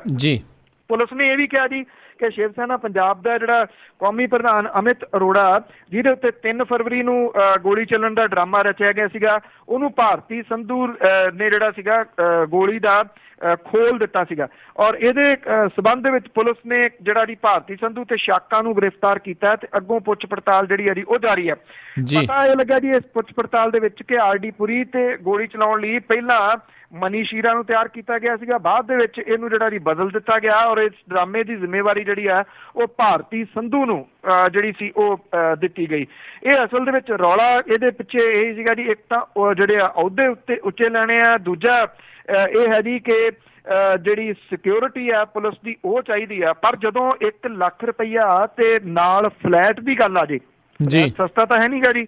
ਤੁਸੀਂ ਇਹ ਲਾ ਕੇ ਚਲੋ ਜੇ ਮਾੜੇ ਤੋਂ ਮਾੜਾ ਵੀ ਫਲੈਟ ਖਰੀਦਣਾ ਹੋਵੇ 35 ਤੋਂ ਲਾ ਲਓ ਜੀ, 35 ਤੋਂ 50 ਜਾਂ ਕਿਹੜੇ ਏਰੀਏ ਦੇ ਵਿੱਚ ਆ ਉਦੋਂ ਉੱਪਰ ਇੰਨੇ ਲੱਖ ਤੱਕ। ਇਹ ਕੌਣ ਹੈ ਜੀ ਜਿਹੜੇ ਪੈਸੇ ਇੰਨੇ ਪਿੱਛੇ ਇਸ ਚੀਜ਼ ਦੇ ਖਰਚ ਰਹੇ ਨੇ? ਪੰਜਾਬ ਦਾ ਜਿਹੜਾ ਮਾਹੌਲ ਹੈ ਉਹਨੂੰ ਤੱਤੇ ਪਾਣੀ ਦੇ ਵਿੱਚ ਜਿਹੜਾ ਉਹ ਪਾਉਣ ਦੇ ਵਾਸਤੇ। ਕਹਾਣੀ ਇਹ ਹੈ ਜੀ ਕਿ 2 ਬੰਦੇ ਤਾਂ ਫੜੇ ਗਏ ਨੇ, ਪਰ ਮਾਸਟਰਮਾਈਂਡ ਜਿਹੜੇ ਨੇ, ਜਿਹੜੇ ਸਾਰਾ ਕੁਝ ਪਿੱਛੇ ਬਹਿ ਕੇ ਕਰ ਰਹੇ ਨੇ, ਉਹ ਕਿਹੜੀਆਂ ਧਿਰਾਂ ਨੇ, ਸ਼ਾਇਦ ਉਹ ਕਦੇ ਜਿਹੜੀਆਂ ਦੀ ਉਹ ਸਾਹਮਣੇ ਨਾ ਆ ਸਕਣ। ਜੀ ਜੀ, ਇੱਕ ਜਗ੍ਹਾ ਦੇ ਉੱਤੇ ਕਿਹਾ ਜਾ ਰਿਹਾ ਵੀ ਕਾਂਗਰਸ ਨੇ ਇੱਕ ਨਵਾਂ ਫਾਰਮੂਲਾ ਬਣਾਇਆ ਆ ਵੀ ਇੱਕ ਪਰਿਵਾਰ ਦੇ ਵਿੱਚ ਇੱਕ ਟਿਕਟ 2 ਵਾਰ ਰਹਿ ਚੁੱਕੇ ਵਿਧਾਇਕ ਨੂੰ ਮਿਲੇਗਾ ਜਵਾਬ। ਕੀ ਲੱਗਦਾ ਹੈ ਫਾਰਮੂਲਾ ਕਾਮਯਾਬ ਹੋ ਸਕੇਗਾ ਕਾਂਗਰਸ ਦੇ ਵਿੱਚ? ਆਈ ਥਿੰਕ ਦੇਖੋ, ਜਿੰਨੀ ਦੇਰ ਤੱਕ ਟਿਕਟਾਂ ਨਹੀਂ ਦੇ ਦਿੱਤੀਆਂ ਜਾਂਦੀਆਂ ਉਨੀ ਦੇਰ ਤੱਕ ਤਾਂ ਇਹਦੇ ਬਾਰੇ ਕਿਹਾ ਨਹੀਂ ਜਾ ਸਕਦਾ, ਕਿਉਂਕਿ ਇਹ ਫਿਰ ਗੱਲ ਹੋ ਜਾਂਦੀ ਕਿ ਆਮ ਆਦਮੀ ਪਾਰਟੀ ਦਾ ਇਹ ਫਾਰਮੂਲਾ ਹੈ ਕਿ ਇੱਕ ਪਰਿਵਾਰ ਦੇ ਵਿੱਚ 2 ਟਿਕਟਾਂ ਨਹੀਂ, ਜਿਹਦੇ ਕਰਕੇ ਕੈਪਟਨ ਅਮਰਿੰਦਰ ਸਿੰਘ ਹੋਰਾਂ ਨੂੰ ਵੀ ਕਹਿਣਾ ਪਿਆ ਸੀਗਾ ਕਿ ਇਸ ਵਾਰੀ ਨਾ ਉਹਨਾਂ ਦਾ ਬੇਟਾ ਚੋਣ ਲੜੂਗਾ, ਨਾ ਉਹਨਾਂ ਦੀ ਪਤਨੀ ਜਿਹੜੀ ਇਹਦੀ ਚੋਣ ਲੜੂਗੀ, ਇੱਕੋ ਟਿਕਟ ਹੋਊਗੀ। ਉਹ ਆਪਣੇ ਆਪ ਦੇ ਉੱਤੇ ਇੰਪਲੀਮੈਂਟ ਕਰਦੇ ਨੇ ਤੇ ਨਿਰਸੰਦੇਹ ਬਾਕੀਆਂ ਦੇ ਉੱਤੇ ਕਰ ਸਕਦੇ ਨੇ ਉਹ, ਪਰ ਇਹ ਐਡਾ ਸੌਖਾ ਕਾਂਗਰਸ ਦੇ ਵਿੱਚ ਹੋਊਗਾ ਇਹ ਆਪਣੇ ਆਪ ਸਵਾਲ ਹੈ। ਰਜਿੰਦਰ ਕੌਰ ਭੱਠਲ ਹੋਰੀ ਕੀ ਆਪਣੀ ਟਿਕਟ ਛੱਡ ਕੇ ਆਪਣੇ ਪੁੱਤ ਜਾਂ ਆਪਣੇ ਜਿਹੜਾ ਭਤੀਜਾ ਹੈ ਜੀ ਉਹਨੂੰ ਦਿਵਾਉਣਗੇ? ਪ੍ਰਤਾਪ ਸਿੰਘ ਬਾਜਵਾ ਵੀ ਬੈਠੇ ਨੇ, ਉਹ MP ਨੇ, ਕੀ ਉਹਨਾਂ ਦੇ ਪਰਿਵਾਰ ਦਾ ਕੋਈ ਮੈਂਬਰ ਜਿਹੜਾ ਜੀ ਉਹ ਟਿਕਟ ਨਹੀਂ ਲਊਗਾ? ਸ਼ਮਸ਼ੇਰ ਸਿੰਘ ਦੂਲੋ ਹੋਰਾਂ ਦੀ ਪਤਨੀ ਜਿਹੜੀ ਹੈ ਜੀ ਉਹ ਕੀ ਇਲੈਕਸ਼ਨ ਨਹੀਂ ਲੜੂਗੀ? ਇੱਕ ਮਿਸਾਲ ਥੋੜੀ ਹੈ ਜੀ, ਬਥੇਰੀਆਂ ਮਿਸਾਲਾਂ ਨੇ। ਇਹ ਸਾਰੇ ਉਹ ਨੇ ਜੀ ਜਿਹੜੇ ਵਿਰੋਧੀ ਧੜਿਆਂ ਦੇ ਵਿੱਚ ਆਉਂਦੇ ਨੇ ਕੈਪਟਨ ਅਮਰਿੰਦਰ ਸਿੰਘ ਹੋਰਾਂ ਦੇ। ਫਿਰ ਇਹ ਹੈ ਜੀ ਕਿ ਜੋ ਕੁਝ ਪਿਛਲੀ ਵਾਰੀ ਹੋਇਆ ਸੀਗਾ, ਜਿਹੜੀਆਂ ਪਿਛਲੀਆਂ ਚੋਣਾਂ ਹੋਈਆਂ ਸੀ 12 ਵਾਲੀਆਂ, ਉਹਦੇ ਵਿੱਚ ਕਹਾਣੀ ਕਿੱਥੋਂ ਖਰਾਬ ਹੋਈ ਸੀ? ਇੱਕੋ ਚੀਜ਼ ਤੋਂ ਹੋਈ ਸੀਗੀ, ਜਿਹੜੇ ਕੈਪਟਨ ਅਮਰਿੰਦਰ ਸਿੰਘ ਹੋਰਾਂ ਦੇ ਮੁੰਡੇ ਨੂੰ ਜਿਹੜੀ ਸੀ ਉਹ ਟਿਕਟ ਦਿੱਤੀ ਗਈ ਸੀ। ਬਸ ਉਦੋਂ ਬਾਅਦ ਹੀ ਸਿਲਸਿਲਾ ਐਸਾ ਚੱਲਿਆ ਕਿ 20 ਦੇ ਕਰੀਬ ਟਿਕਟਾਂ ਜਿਹੜੀਆਂ ਸੀਗੀਆਂ ਉਹ ਖੱਜਲ ਕਰ ਲੀਆਂ ਤੇ ਕਾਂਗਰਸ ਦੀ ਸਰਕਾਰ ਜਿਹੜੀ ਉਹ ਆਉਂਦੀ ਰਹਿ ਗਈ ਸੀ। ਹਾਂ, ਇਹ ਗੱਲਾਂ ਕਰਨ ਦੇ ਵਾਸਤੇ ਬਹੁਤ ਵਧੀਆ ਨੇ, ਇੰਪਲੀਮੈਂਟ ਕਾਂਗਰਸ ਦੇ ਵਿੱਚ ਹੋ ਸਕਣਗੀਆਂ। ਇਹ ਉਦੋਂ ਤੱਕ ਸਵਾਲ ਹੀ ਰਹੂਗਾ ਜੀ ਜਦੋਂ ਤੱਕ ਟਿਕਟਾਂ ਦੀ ਵੰਡ ਨਹੀਂ ਹੋ ਜਾਂਦੀ। ਬਿਲਕੁਲ ਬਿਲਕੁਲ ਜੀ, ਤੇ ਬਹੁਤ ਬਹੁਤ ਧੰਨਵਾਦ ਕਰਦੇ ਹਾਂ ਪੰਨੂ ਜੀ, ਤੁਸੀਂ ਇਹਨਾਂ ਖਬਰਾਂ ਬਾਰੇ ਸਾਨੂੰ ਵਿਸਤਾਰ 'ਚ ਜਾਣਕਾਰੀਆਂ ਦਿੱਤੀਆਂ। ਤੇ ਜਾਣ ਤੋਂ ਪਹਿਲਾਂ ਅੱਜਨਾਮਾ ਕਿ ਸੁਬਰਾਮਨੀਅਮ ਨੂੰ ਅਜੇ ਨਾ ਹੋਸ਼ ਆਈ, ਰੱਖੀ ਚੁੱਪ ਨਹੀਂ 8ਵੀਂ ਪਹਿਰ ਵੇਲੀ। ਜੀ, ਸੁਬਰਾਮਨੀਅਮ ਨੂੰ ਅਜੇ ਨਹੀਂ ਹੋਸ਼ ਆਈ, ਰੱਖੀ ਚੁੱਪ ਨਹੀਂ 8ਵੀਂ ਪਹਿਰ ਵੇਲੀ। ਇੱਕ ਸ਼ਹਿਰ ਵਿੱਚ ਗੀਤਾ ਦਾ ਜਾਪ ਕੀਤਾ, ਫਿਰ ਸੀ ਪਹੁੰਚਿਆ ਦੂਸਰੇ ਸ਼ਹਿਰ ਬੇਲੀ। ਉਸਨੇ ਮੀਡੀਆ ਜਾਂ ਖੜਾ ਵੇਖਿਆ ਤਾਂ ਆਈ ਝੱਟ ਖਿਆਲਾਂ ਦੀ ਲਹਿਰ ਬੇਲੀ। ਬਖਸ਼ ਗਿਆ ਫਿਰ ਮੋਦੀ ਦੀ ਟੀਮ ਸਾਰੀ, ਸੁੱਟਿਆ ਮੀਡੀਏ ਦੇ ਉੱਤੇ ਜ਼ਹਿਰ ਬੇਲੀ। ਜੀ, ਫੇਰੇ ਫੂਕਣ ਨੂੰ ਬੇਬੇ ਜਿਉਂ ਆਖਦੀ ਸੀ, ਰਹਿੰਦੀ ਚੁੱਪ ਨਹੀਂ ਸੀ ਕੀਤੀ ਬੰਦ ਬੇਲੀ। ਜੀ, ਫੇਰੇ ਫੂਕਣ ਨੂੰ ਬੇਬੇ ਜਿਉਂ ਆਖਦੀ ਸੀ, ਰਹਿੰਦੀ ਚੁੱਪ ਨਹੀਂ ਸੀ ਕੀਤੀ ਬੰਦ ਬੇਲੀ। ਬੰਦਾ ਇਹ ਵੀ ਨਾ ਚੁੱਪ ਰਹਿਣ ਵਾਲਾ, ਬੇਸ਼ੱਕ ਗੂੰਦ ਨਾਲ ਜੋੜ ਦਿਓ ਦੰਦ ਬੇਲੀ। ਜੀ ਜੀ, ਬਹੁਤ ਬਹੁਤ ਧੰਨਵਾਦ ਬਲਤੇਜ ਪੰਨੂ ਜੀ, ਤੁਸੀਂ ਸਾਡੇ ਨਾਲ ਜੁੜੇ, ਇਹਨਾਂ ਖਬਰਾਂ ਬਾਰੇ ਵਿਸਥਾਰ ਦੇ ਵਿੱਚ ਜਾਣਕਾਰੀ ਦਿੱਤੀ ਆ। ਤੇ ਹੁਣ ਇਜਾਜ਼ਤ ਲੈਂਦੇ ਆ, ਅਗਲੇ ਬੁਲੇਟਿਨ ਤੱਕ ਲਈ ਬਹੁਤ ਬਹੁਤ ਧੰਨਵਾਦ, ਮਿਹਰਬਾਨੀ, ਸਤਿ ਸ੍ਰੀ ਅਕਾਲ। ਧੰਨਵਾਦ ਜੀ, ਬਹੁਤ ਮਿਹਰਬਾਨੀ, ਸਤਿ ਸ੍ਰੀ ਅਕਾਲ। ਤੇ ਸੋ ਇੱਥੇ ਹੀ ਸਾਡਾ ਅੱਜ ਦਾ ਇਹ ਪ੍ਰੋਗਰਾਮ ਖਬਰ ਤੇ ਨਜ਼ਰ ਉਹ ਵੀ ਹੁਣ ਸਮਾਪਤ ਹੁੰਦਾ ਹੈ। ਹੁਣ ਮੈਨੂੰ ਰਾਜਕਰਮਬੀਰ ਸਿੰਘ ਨੂੰ ਵੀ ਇਜਾਜ਼ਤ ਦਿਓ। ਮੇਰੇ ਵੱਲੋਂ ਵੀ ਆਪ ਸਭ ਨੂੰ ਹੀ ਬਹੁਤ ਪਿਆਰ ਸਤਿਕਾਰ ਸਹਿਤ ਦੋਨੋਂ ਹੱਥ ਜੋੜ ਕੇ ਨਿੱਘੀ ਜਿਹੀ ਸਤਿ ਸ੍ਰੀ ਅਕਾਲ। ਜਿਉਂਦੇ ਵਾਸਤੇ ਰਹੋ, ਹੱਸਦੇ ਖੇਲਦੇ ਰਹੋ ਤੇ ਸੁਣਦੇ ਰਹੋ ਪੰਜਾਬੀ ਰੇਡੀਓ USA।